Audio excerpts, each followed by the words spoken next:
प्यारे बच्चों नमस्कार, स्वागत है आपका चैनल मैथ्स नॉलेज में। हम लोग एक्सरसाइज 1.1 पढ़ रहे थे, जिसके 5 सवाल हमने पिछले वीडियो तक पढ़ लिए हैं। अगर आपने उन सवालों को नहीं पढ़ा है तो पढ़ लीजिए। और ये एक्सरसाइज 1.1 पूरी तैयार हो जाएगी। शॉर्ट में भी मैं इसके जो बोर्ड परीक्षा में आए हुए प्रश्न हैं उनको डालता हूँ, तो वो भी साथ साथ में तैयार करते जाइए। चैप्टर वाइज मैं डाल रहा हूँ तो इसलिए उनको तैयार करते जाइए। और मैंने आपको बता ही दिया है कि अगर आप मेरे चैनल से पढ़ के 70 में से पूरे 70 नंबर लाते हैं तो आपको 50,000 रुपये का इनाम मेरी तरफ से दिया जाएगा। ये ध्यान रखिएगा। तो वीडियो पे रोज़ हर वीडियो पे कमेंट होना चाहिए, लाइक होना चाहिए और चैनल सब्सक्राइब कर लीजिए और लगातार पढ़िए मुझसे और 70 नंबर लाके दिखाइए। देखिए, व्याख्या कीजिए। दो संख्याएं दी गई इस तरह से, गुणा और प्लस में। एक ही संख्या है लेकिन उसको तोड़ के लिख दिया गया। तो बताइए ये संख्याएं भाज्य क्यों हैं, ये पूछ रहा है। तो आपको जब मैंने पहले वीडियो में ये बताया कि कोई संख्या अभाज्य कब होती, भाज्य की बात न करके उल्टी बात करें अगर अभाज्य की, तो हमने बताया था यदि संख्या में दो गुणनखंड हैं, केवल एक और वो संख्या, तो संख्या अभाज्य है। और अगर इसके अतिरिक्त कोई गुणनखंड है तो संख्या भाज्य है। तो यहाँ देखिए, यहाँ देखो, यहाँ पे 13 दिख रहा है, यहाँ पे 13 दिख रहा है। 13 हमने ले लिया कॉमन, तो क्या बचेगा, 7 गुणा 11 बचेगा। और 13 कॉमन ले लिया तो 13 बन गया, 13 हो जाएगा। अब उसके बाद 13 बाहर लिखा, ये 11 सत्ते 70 हो जाएगा, प्लस 1 हो जाएगा। अब ये 13 कोष्टक का मतलब गुणा और 78 हो जाएगा, 77। अब 13 का फैक्टर, ये संख्या के अतिरिक्त तो गुणनखंड हो गए, अब इसके और गुणनखंड कर सकते हो। ये 13 6 जा 78 होता है, तो उसका 2 3 और कर लो, तो इतने फैक्टर हो गए इसके। तो यहाँ क्या लिखोगे कारण में कि ये भाज्य संख्या क्यों है, क्योंकि इस संख्या के गुणनखंडों की संख्या 2 से अधिक है। लिखोगे चूंकि संख्या के गुणनखंडों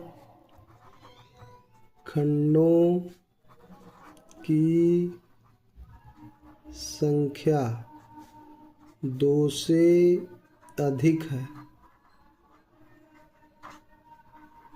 2 से अधिक है, इसलिए यह संख्या भाज्य है। यह संख्या भाज्य है। क्लियर हुआ? क्यों ये भाज्य है? क्योंकि इसके गुणनखंडों की संख्या 2 से अधिक है। एक और संख्या को छोड़कर 13 और 78 हो गया, 78 को और तोड़ दिया तो इसके गुणनखंडों की संख्या अधिक हो गई, इसलिए ये भाज्य है।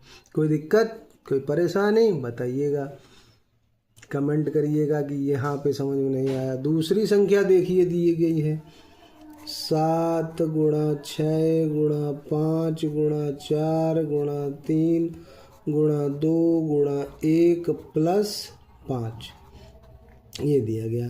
तो 5 यहाँ भी 5 यहाँ भी दिख रहा है, एक संख्या कॉमन मिल जाएगी।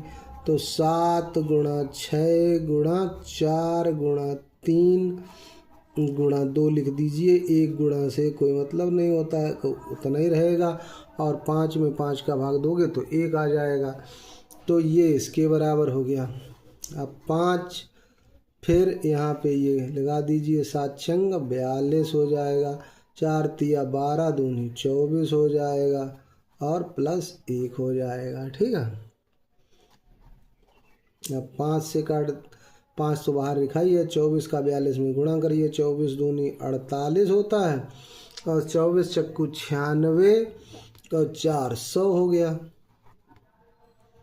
प्लस 1, तो ये हो गया 5 गुणे 1009।